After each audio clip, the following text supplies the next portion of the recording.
హిమాలయాల గుండెల్లో దాగియున్న ఒక దేవాలయం. అది కేవలం ఆలయం కాదు, శివుడి మహిమకు నిదర్శనం. ఇదే కేదార్నాథ్. లార్డ్ శివ స్వయంగా ప్రత్యక్షమైన జ్యోతిర్లింగాలలో ఒకటి.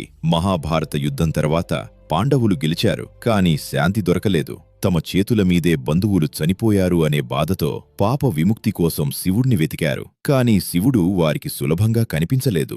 వారి పాపాలను వెంటనే క్షమించాలనుకోలేదు.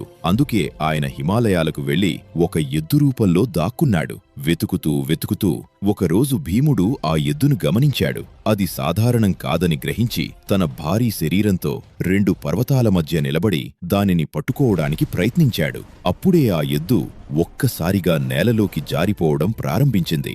భీముడు దాని వెనుక భాగాన్ని బలంగా పట్టుకున్నాడు, కాని పూర్తిగా ఆపలేకపోయాడు. ఆ ఎద్దు శరీరం భాగాలుగా భూమిలో కలిసిపోయింది. వెనుక భాగం కేదార్నాథ్, చేతులు తుంగనాథ్, ముఖం రుద్రనాథ్, నాభి మాధ్యమహేశ్వర్, జటలు కల్పేశ్వర్. ఇవన్నీ కలిసి పంచకేదార్గా ప్రసిద్ధి పొందాయి. పాండవులు నిజమైన భక్తితో ప్రార్థించగా చివరకు శివుడు ప్రత్యక్షమై వారి పాపాలను క్షమించాడు. కాని అసలు అద్భుతం ఇక్కడితో ముగియలేదు. 2013లో భారీ వరదలు వచ్చినప్పుడు చుట్టూ ఉన్న అన్నీ నాశనమయ్యాయి. కాని కేదార్నాథ్ ఆలయం మాత్రం ఏమీ కాకుండా నిలిచిపోయింది.